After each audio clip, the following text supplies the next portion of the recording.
Good morning. Happy Friday. Welcome to Chaikin PowerFeed TV, your daily market digest. As we said, it's Friday, June 29th, 2018. I am your host, Dan Russo, the chief market strategist at Chaikin Analytics. You should definitely check me out on Twitter at DanRusso_CMT. I post my thoughts and ideas throughout the day there as well. As always, PowerFeed TV brought to you by Chaikin Analytics in conjunction with StockCharts.com and StockCharts TV. You can sign up to receive Chaikin PowerFeed for free at www.chaikinanalytics.com/PowerFeed TV. So as we kind of dive right into it, got a little bit of a rebound yesterday across the spectrum in equities, although trade was still choppy. Telecoms and technology led, while energy and utilities were the biggest laggards. Treasuries were weaker across the curve, lending a slight uptick to the 10-year yield to about 2.84%. The dollar was stronger against the yen, slightly weaker against the euro. Gold finished down 40 basis points. WTI crude oil settled up 90 basis points, extending a recent rally that's largely been driven by supply concerns / dynamics. Breadth on the New York Stock Exchange was positive 1.5 to 1. Breadth on the NASDAQ 1.2 to 1. So as we kind of dive right in to the key levels, not much has changed here. We tested and held support at the 2,700 level yesterday. We're still above the rising 200-day moving average. I'm not ready to call this, this is still a support zone as far as I'm concerned. 2,700 to 2,710, then below that 2,658 to 2,675. Do have the 200-day moving average at 2,667. Resistance still comes into play around 2,741, and then 2,800. Just kind of not much has changed from the key levels as the market's grinding away here. The RSI still testing the lower limit of bullish ranges. Nice to see it rebound there yesterday, and Chaikin Money Flow saw an uptick yesterday with the move higher in equities. So as we get to the desk today, futures are up about 30 basis points. Not a whole lot going on. They're off their best levels. Futures on the Dow and NASDAQ are up about a similar amount. Asia was stronger overnight. Europe is rallying as well. Treasury's a little changed. Dollar's lagging on the euro, though not doing much against the yen. So your market in a minute, as we said, S&P 500 holds support at 2,700. Technology stocks rebound. That's encouraging. Oil extended its gains on supply concerns. My note today, I call out the regional banks via the ticker symbol KRE. They're at support. They're oversold. I think they look interesting here. We're going to get into why the futures do point to a slightly higher open. Not much has changed in the power bars for the Dow. Still skewed to the bearish side by 8 to 3. Little bit of a uptick for the S&P 500 yesterday with the 60 basis point rise, although not much. NASDAQ getting back to that even level. 14 bullish or very bullish stocks, 15 bearish or very bearish stocks. What seems to be happening to me is it seems like a lot of stocks are ticking into this neutral zone for now. Small cap stocks, still the most bullish, although they've kind of come off their best levels. 480 bullish or very bullish stocks, 306 bearish or very bearish stocks. Remember, about a week and a half ago, this number was over 600. Slight uptick in bonds.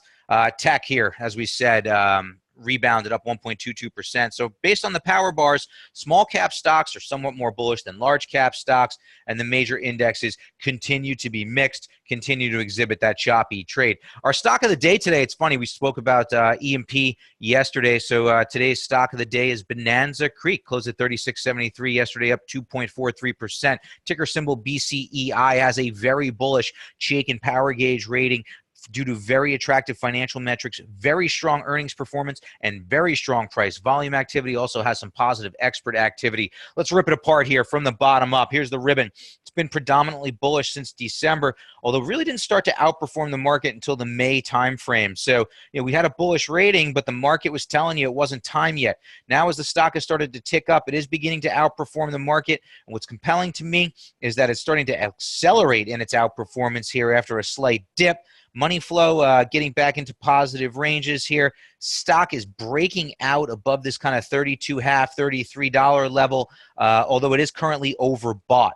So you kind of, if you've been listening for a while, you know how I view the world. This is a very bullish stock, strong trend in a strong industry.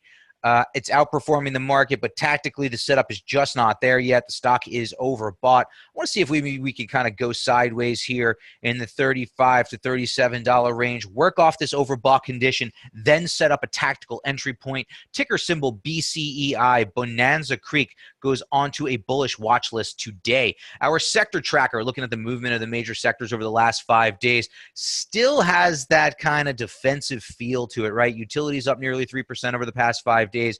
Energy kind of reflecting what's going on in oil. We spoke about that yesterday. Not going to beat that horse any further. Real estate, part of the defensive play, part of the yields coming in bit. Staples, part of the defensive play. Materials seeing a little bit of a rally here after they got decimated when trade tensions first started to resurface. Financials at the bottom of the list. Banks are going to rebound today. Big news overnight about the bank's capital return plans and the amount of money they plan on returning to shareholders. That should be bullish for the banks. I mean, even Deutsche Bank is up. Discretionary at the bottom of the list, technology at the bottom of the list. We don't like to see these two market leaders here. Right now, I want to call these counter trend declines in secular uptrends for those two industries, and we want to see them kind of come out of those declines. Energy, tech started to rebound yesterday. We'll see if it can follow through today. Our industry in focus today is one that I have not liked for a while. We've spoken about it here a few weeks ago. Home builder services. 3 bullish or very bullish stocks to 9 bearish or very bearish stocks. And over the past 6 months, this group has underperformed the S&P 500 by over 12%. And the power bar ratio is still weak with more bearish than bullish stocks. That is a sign of future potential. Group is currently ranked number 17 of 21 subsectors. It has moved up 4 slots. Remember when I spoke about it here, it was the weakest group. And some of these names, if you look at the charts on AOS, LII, IBP. These are indicative stocks within that group, all with very bearish power gauge ratings. They've all started to break down. So we're going to do a deeper dive on one of them today. But just look, if you own these names, you want to get them out of the portfolio. If you're looking for short candidates, you want to sell these on rallies. Let's take a look here at LII as a prime example of what I'm talking about. Very bearish power gauge rating. Stock closed at 193.89, up 36 basis points yesterday. A weak trend in a weak industry. So you know how we look at it from here. Here's our power gauge rating. Been mostly neutral for the past 12 months, but now seeing some more bearish readings. And now we're starting to underperform the market in a bigger way. Stock's currently oversold, so the tactical setup is not there as far as I'm concerned, but money flow has remained persistently weak since April. Stock is below the long-term trend line, which is starting to curl lower. Could see a bounce here off the lower volatility band, off some support in the 190 to 192.3 area. I think if this stock lifts its head back to $200 and all else remains equal, very bearish, weak trend, weak industry, underperforming the market, that would be a great tactical setup to either get this stock out of your portfolio or open a position on the short side. To me, this is definitely one you don't want to own. I mean, just bigger picture, this looks like a big rounding. This is distribution, folks. This is a stock you do not want to own. Get it out of the portfolio. If you short stocks, look for a tactical entry point to open on the short side or maybe buy some put options. Yesterday's S&P 500 winners and losers, excuse me there. McKesson, MKC, you've seen an uptick there on positive investor meetings. Accenture moving to the upside, actually breaking out of a consolidation zone. Look at Nectar, NKTR. That one's been bouncing back and forth. WELL, also a name that outperformed yesterday. But the two you really want to focus on are the very bullish and bullish names. Accenture up nearly 6%, breaking out of a consolidation. That's a name you probably want to do more work on. Ticker symbol SCG, up over 4.5%, a bullish stock you want to do more work on as well. Walgreens Boots, Amazon comes out yesterday and announces that they are buying a pharmacy. Anything pharmacy related is going to get hit. It's going to hit hard. Amazon is a disruptor. Walgreens Boots just added to the Dow. Thank you, down 10%. CVS, this is also earnings related. CVS getting hit on that news about Amazon as well, down 6%. McCormick had an investor meeting. People didn't like what they heard there. Same as, I'm sorry, that was earnings related. Chipotle had an investors meeting where they said that 2Q was looking similar to 1Q. I think investors were looking for some upside there given the recent strength in the stock. That stock gets hit for 6%. So now as we kind of walk through my themes and my note today, we spoke about technology yesterday, and I said everybody's so concerned, but we're still in an uptrend, and the group promptly rebounded. We like to see that. We're still in an uptrend on an absolute basis. We're above the rising 200-day moving average. The RSI has not reached oversold in the past 12 months. You know what that tells me? That tells me that this uptrend is strong. These deep pullbacks could not get the RSI to oversold conditions. This is a strong uptrend as far as I am concerned. We're going to bounce here from close to oversold conditions. The group is outperforming relative to the S&P 500. You know, technology is leadership. You've heard me say it before. It's 26% of the S&P 500. We want to see it do well, and a healthy consolidation is what this looks like to me. Start to focus on technology names. Look for some oversold names in the technology space, especially in the software group that's been leading. Oil extends recent gains. This is one we've talked about recently. I said it was set up for a test of these highs here, and that's exactly what we've gotten, testing the May highs above the rising 50 and 200-day moving averages. RSI is near overbought after this positive divergence here, so maybe we see a little back up. You heard me earlier. Oil is coming in about 20, 30 basis points this morning, but nothing to be too concerned about. Chaikin money flow is bullish. I think within the oil complex, we went over it yesterday. The areas where you want to focus are on those E&P names. We gave you a name here this morning in the E&P group. I think that's where you want to focus for long ideas. Services, just not there yet as far as I'm concerned, and as far as everything that I'm looking at. Now, regional banks look compelling to me.